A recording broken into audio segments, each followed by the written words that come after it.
पहला प्रश्न हमारा ये है कि सावन के महीने में भगवान की पूजा का सही से विधि विधान क्या है और विशेष रूप से कौन कौन से मंत्र और अनुष्ठानों का इस्तेमाल करना चाहिए, क्योंकि सावन का महीना वर्तमान में चल रहा है।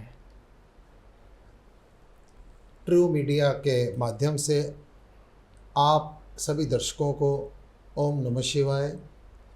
मूल मंत्र ईश्वर सत्य है, सत्य ही शिव है, शिव ही सुंदर है। जागो उठ कर देखो, जीवन जो तुझा घर है। वाह। सत्यम शिवम सुंदरम, सत्यम शिवम सुंदरम। सावन मास की आप सबको हार्दिक शुभकामनाएं। जैसा कि आपका प्रश्न है, सावन मास में विधि क्या होनी चाहिए, विधि क्या होनी चाहिए, मंत्र क्या होने चाहिए, मंत्र क्या होने चाहिए जी। मैं आपसे कहूँगा कि हम जो चर्चा करें जी वो एक साधारण आदमी भी उसका लाभ उठा सके जी, चर्चा ऐसी होनी बिल्कुल चाहिए।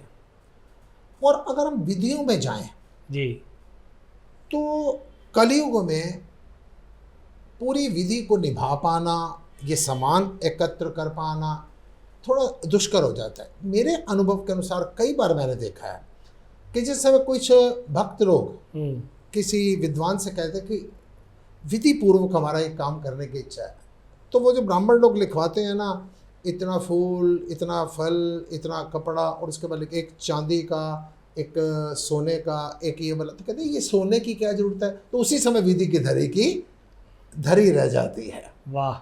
मैं आपसे कहूँगा कि अनेक देवी देवता, 33 कोटि देवी देवताओं में भगवान शंकर के लिए एक शब्द प्रयोग किया जाता है, भोले भंडारी जी। इस भोले भंडारी को किसी विधियों में मत डालो।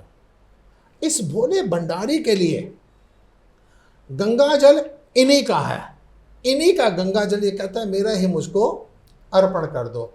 बेलपत्र इन्हीं का है, बेलपत्र इन्हीं का, बेलपत्र इन्हीं को अर्पण कर दो। भगवान शंकर के एक हाथ में त्रिशूल है और बेलपत्र के भी 3 पत्ते होते हैं। वो 3 पत्ते, उधर त्रिशूल, ये दोनों एक संदेश दे रहे हैं, सात्विक, राजसी, तामसी। हाथ में त्रिशूल पकड़ के कह रहे हैं इन तीनों के अधीन मत होना, इनको अपने कंट्रोल में रखना, त्रिशूल कह रहा है। वाह। और वो बेलपत्र ये कह रहा है तीनों गुण मेरे को अर्पित कर दे, तामसिक छोड़, राजसी छोड़, सात्विक भी मुझको अर्पण कर दे। साधारण सा जब आप एक जल चढ़ाकर भगवान शंकर के शिवलिंग पर डालते हैं ना, उसी से ऊपर से एक बड़ी छोटी सी बात है। एक चोर सारी रात भ्रमण कर रहा है, एक चोर सारी रात भ्रमण कर रहा है और उसको कुछ नहीं मिला। वो जिस समय पर शिव परिवार पर पहुंचा, उसने देखा ऊपर पीतल का एक कलश चढ़ा हुआ है। वो शिव परिवार के ऊपर चढ़ा और वो जैसे कलश उतारने लगा, भगवान शंकर प्रकट हो गए। डर गया, कहता बोले भंडारी मुझको क्षमा कर देना, मैं चोर हूँ। कहता तू चोर है, मुझको कोई फर्क नहीं पड़ रहा, मुझ पर लोग बेलपत्र चढ़ाते हैं, मेरा दिया वही जल चढ़ाते हैं, मैं प्रसन्न हो जाता हूँ। तूने तो अपने आप को मेरे ऊपर चढ़ा दिया है। तो बता तेरे को क्या है। भगवान शंकर भोले भंडारी हैं। फिर भी बस इतनी सी विधि बताऊंगा, वो भी उनकी परिवार का एक संदेश है कि जब भी शिव परिवार की पूजा शुरू करें, सबसे पहले जो जल अर्पण करें गणेश जी से जल पर, तत्पश्चात कार्तिक, तत्पश्चात गौरी माँ, तत्पश्चात नंदी जी और भगवान शंकर सबसे आखिर में, उन पर जल चढ़ाइए। किसी विधि की जरूरत नहीं है, केवल अपने आप को समर्पित कर दीजिए। फिर एक बात कहूँगा कि जैसे कि प्रजापति जी इन दिनों में लोग जी ज्योतिर्लिंगों पर जाते हैं। 12 ज्योतिर्लिंग प्रसिद्ध हैं, जी। इसे कहा जाता है शक्तियाँ प्राप्त होती हैं। मैं कहूँगा 12 ज्योतिर्लिंग पर जल चढ़ाकर इनका दर्शन करके 13वें ज्योतिर्लिंग को ध्यान रखना। वो 13वां ज्योतिर्लिंग क्या है? हमारी आत्मा है। आत्मा है एक सच्चा हीरा, काया है एक थैली।